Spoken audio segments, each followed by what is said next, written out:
Hi friend, आज मैं सबसे पहले होली की शुभकामनाएं और होली आप लोग अच्छे से मनाएं। और फिर जैसे डेली का रूटीन हमारा है, कुछ एक टॉपिक मैं आपको रोज जागरूक करने के लिए कुछ नए वीडियो बनाता रहता हूं। तो आज हम बात करेंगे, बहुत ही इम्पोर्टेंट टॉपिक है। आज हम बात करेंगे कि कब डिलीवरी नॉर्मल होती है और कब डिलीवरी ऑपरेशन करना चाहिए।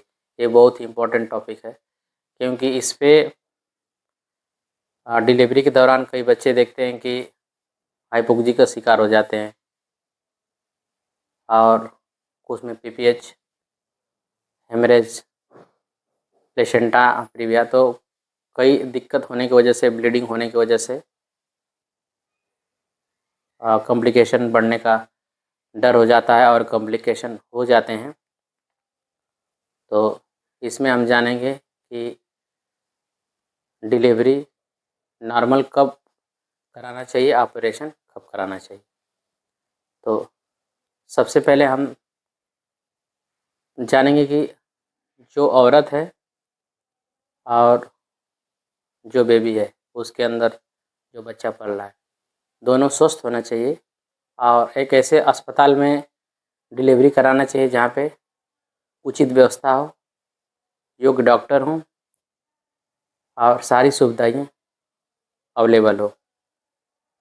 क्योंकि कभी भी किसी मरीज़ को ऑक्सीजन, बच्चे को वार्मर,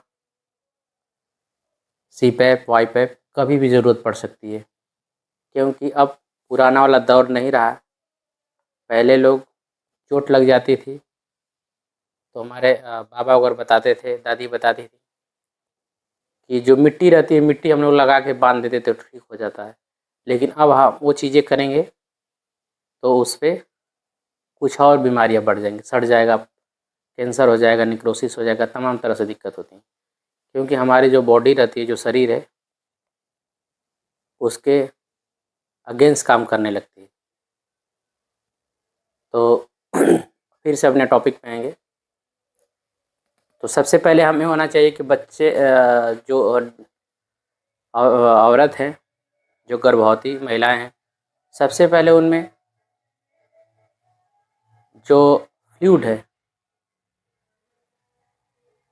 जिसमें बच्चा पलता है, एमनियोटिक फ्लूइड जिसको बोलते हैं, वो एकदम नॉर्मल होना चाहिए। और बच्चा, एक होता है ब्रीच, एक होता है सेफेलिक। तो बच्चा उल्टा और सीधा दोनों होता है। बच्चे का पोजीशन ठीक होना चाहिए और उसकी सर्विस की लेंथ क्या है। तो ये सारे चीज़ें डिपेंड करता है कि हम डिलीवरी कराएं नॉर्मल कि एबनॉर्मल। कुछ ऐसे औरतें रहती हैं कि उनमें सहने की क्षमता नहीं होती है, ऐसे भी अगर डिलीवरी कराते समय कॉम्प्लिकेशन बढ़ जाता है। और कुछ ऐसे गार्जियन ऐसे हैं कि अगर जो गर्भवती महिलाएं हैं उनको प्रेशर ज़बरदस्ती करते हैं कि बच्चा नॉर्मल हो जाए, तो भी ठीक नहीं है, उसमें भी कॉम्प्लिकेशन बढ़ने का डर होता है। और कुछ ऐसे गर्भवती महिलाएं हैं और फिर उनके गार्जियन ऐसे परेशान करेंगे कि खिलाएं पिलाएंगे नहीं अच्छे से, एनीमिया हो जाती है। तो खून की कमी की वजह से भी काफ़ी परेशानियों का सामना करना पड़ता है। तो सबसे पहले आप ब्लड भी ठीक रखें कि डिलीवरी जब भी होती है तो थोड़ा बहुत ब्लड तो आता ही आता है। अगर ब्लड अगर कम रहेगा तो कॉम्प्लिकेशन बढ़ने का डर हो जाता है। और ये समझेंगे कि ऑपरेशन अगर सब कुछ ठीक रहा तो नॉर्मली डिलीवरी हो सकती है। औरत ठीक है, तंदुरुस्त है, ब्लड ठीक है, सर्विक्स डायलेट है, फुल फिंगर डायलेट है, तो इजी बच्चा हो जाएगा, आराम से हो जाता है। अगर बच्चा सीधा है, कोई दिक्कत नहीं है, ओवरवेट नहीं है, प्रीमेचर नहीं है, पोस्ट मेचर नहीं है, तो बच्चा नॉर्मल जो है कि हो सकता है। और इसमें ऑपरेशन अब कब कराना चाहिए, तो ऑपरेशन अब पहला ऑपरेशन हो चुका है तो दूसरा ऑपरेशन करने का चांसेस ज़्यादा होता है। हालांकि कुछ औरतों में 4 से 5 साल का गैप होता है, तो सम टाइम कभी कभार अनफॉर्चुनेटली तो नॉर्मल होने का चांसेस हो सकता है, 100% नहीं हो सकता है। तो उस समय भी, क्योंकि जो यूट्रस एक होता है कि जो प्राकृतिक का दिया हुआ, भगवान का दिया हुआ शरीर है, और उसको फिजिशियन सर्जन लोग खुद उसके जो है कि सर्जरी करते हैं ना, और सर्जरी करके उससे जो है कि यूट्रस को सिला जाता है। तो कहीं ना कहीं जो प्राकृतिक है, जो भगवान का दिया हो, उससे कमज़ोर हो जाता है। तो वहाँ से टीयर होने का, फटने का डर होता है, ब्लीडिंग होने का चांस होता है। कभी काल के लोग एब्डोमेन बहुत ज़्यादा पुश करते हैं, तो पुश करने से भी यूट्रस रप्चर हो जाता है, तो उससे भी ब्लीडिंग हो जाती है। तो ब्लीडिंग हेमोरेज होने के अंदर तो भी कॉम्प्लिकेशन बढ़ सकता है। तो उस समय जो है कि नॉर्मल का चांसेस नहीं होता है।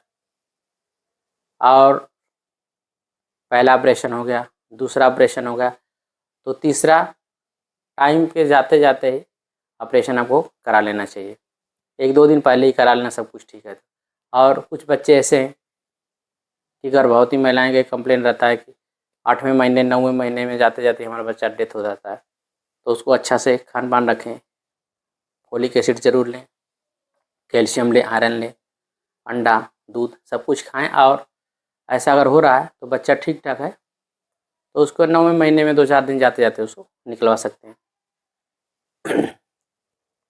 और जो भी चीज़ें मैं बताता हूँ ये आप जागरूक करने के लिए, और कब कहीं भी सर्जरी कराएं तो या फिर डिलीवरी, तो मैंने बताया जहाँ की सारी फैसिलिटी अवेलेबल हो। तो ये नॉर्मल कब कराना चाहिए और सिजेरियन कब कराना चाहिए, आपको समझ में आ गया होगा। और इसमें भी अगर कुछ डाउट लगे